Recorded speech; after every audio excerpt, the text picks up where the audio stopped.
Hello students, welcome to Edumantra. আমি তোমাদের চিন্ময় sir. আমি একটা অ্যানাউন্সমেন্টের জন্য এই ভিডিওটা করা। তোমরা জানো সামনে মিসলেনিয়াসের মেন্সের পরীক্ষা রয়েছে, তোমরা জানো।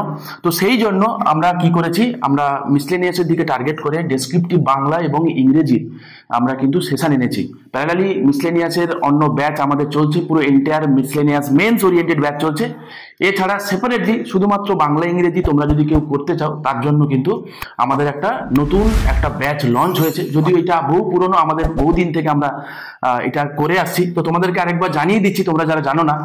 তোমরা জানো যে কমপ্লিট সিলেবাস কভারেজে দেখবো কি, যে বাংলাতে 150 নম্বর, ইংরেজিতে কিন্তু 150 নম্বর, এই 300 নম্বর কিন্তু ডেসক্রিপটিভ বাংলা ইংরেজি থেকে থাকে। এবারে মিসলেনিয়াস এমন একটা পরীক্ষা, সেখানে তুমি যদি মোটামুটি লিখে মোটামুটি ভাবে জেনারেল অ্যাসপিরেন্ট তোমরা যারা আছো, মোটামুটি 300 যদি না পাও, তাহলে সেক্ষেত্রে সিলেকশন কিন্তু খুবই মুশকিল হয়ে যাবে। এবারে ডেসক্রিপটিভ পেপারে তোমার যদি একটা আচ্ছা খাসা নাম্বার যদি না ক্যারি হয়, তাহলে সেক্ষেত্রে কিন্তু ডেফিনেটলি এই পরীক্ষাটা ক্র্যাক করা নিয়ার অ্যাবাউট ইম্পসিবল হয়ে যাবে। কেনই নিয়ার অ্যাবাউট ইম্পসিবল হয়ে যাবে আমি বলে রাখি।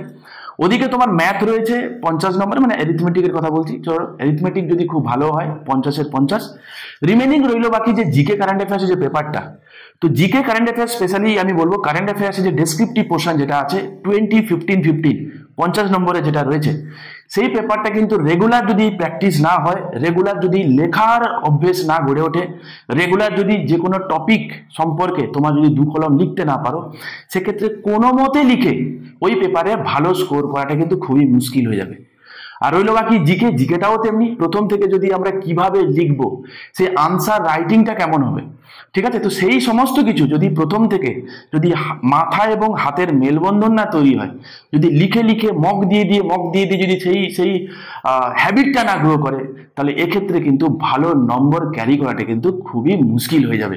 কারণ সেক্ষেত্রে পরীক্ষা দেওয়ার মাধ্যমে কি হয়, যে পরীক্ষা এক্সামের যে ভীতিটা পরীক্ষার আগে অনেক সময় হয় না, যে ভয় লাগে, টেনশন হচ্ছে, গায়ে জ্বর এসে যায়, কারোর বমি পেয়ে যায়। তো এইগুলো আর হবে না, কারণ পরীক্ষা দিয়ে দিয়ে দিয়ে দিয়ে দিয়ে দিয়ে তোমার একটা হ্যাবিট হয়ে যাবে যে না, কোনো চাপ নেই। তো মোটামুটি আমি যা মক্স দিয়েছি, আমি যা টেস্ট দিয়েছি, দিয়ে আমি একদম হ্যাবিচুয়েট যে এরকমই স্ট্যান্ডার্ড হবে, এরকমই প্রিপারেশন নিয়েছি। ঠিকঠাকভাবে যদি প্রিপারেশন নিয়ে থাকো, ভয় পাওয়ার কোনো কারণ নেই, আরামসে হবে। একটু টেনশন পরীক্ষার আগে সবারই হয়, যারা ভালো প্রিপারেশন নিয়েছে তারও হয়, আর যে প্রিপারেশন নেয়নি তার তো ভয়ই হয়নি। তার কারণ হচ্ছে এই কারণে, প্রিপারেশন যেহেতু নেওয়াই হয়নি, অত ভয় পাওয়ার কোনো কারণও নেই। ঠিক আছে?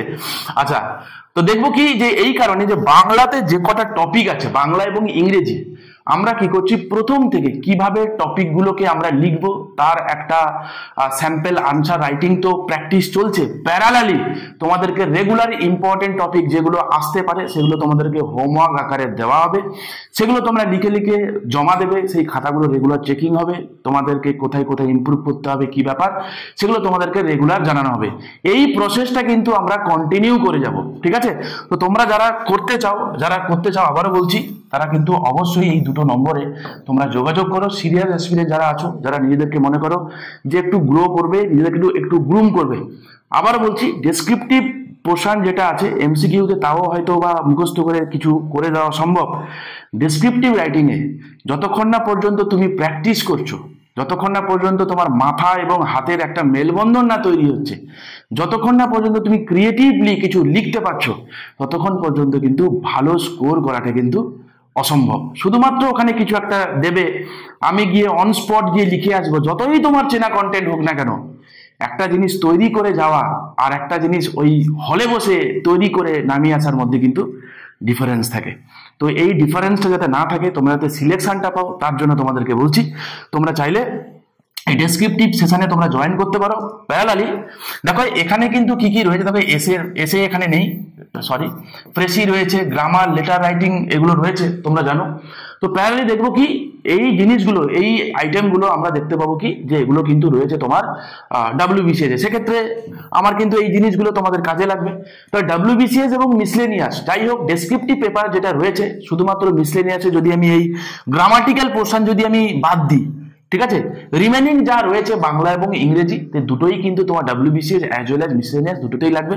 তোমরা যারা WBCS এর মেন্স দিতে চায়, তারা প্রথম থেকে তারা তৈরি হতে চাইছো, সামনে মিসলেনিয়াস এর মেন্স দেবে, প্লাস ক্ল্যারিক্যাল, তোমরা জানো ক্ল্যারিক্যালে তো রয়েছে এগুলো, ডেসক্রিপটিভ বাংলা ইংরেজি 50 100 নম্বর রয়েছে।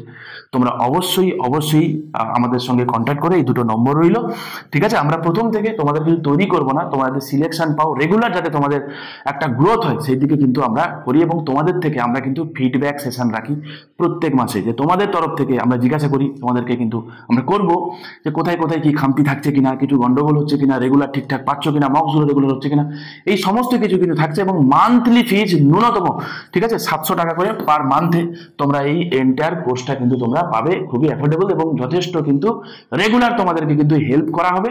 ওকে, তো এই ছিল মোটামুটি ডেসক্রিপটিভ বাংলা এবং ইংরেজি সামনে যে পরীক্ষাগুলো যেগুলো আছে, স্পেসিফিক্যালি WBCS এর মেন্স, মিসলেনিয়াস মেন্স এবং ক্ল্যারিক্যাল মেন্সের জন্য তোমরা যারা সিরিয়াস এক্সপিরিয়েন্স যারা আছো, তোমরা কিন্তু অবশ্যই এই দুটো নিচে যে নাম্বার দেওয়া আছে, দুটো নম্বরে কোনো একটা নম্বরে তোমরা ফোন করে ডিটেলস তোমরা আমাদের থেকে জেনে নিও, ঠিক আছে। ভালো থেকো, দেখা হচ্ছে নেক্সট কোনো এক ভিডিওতে।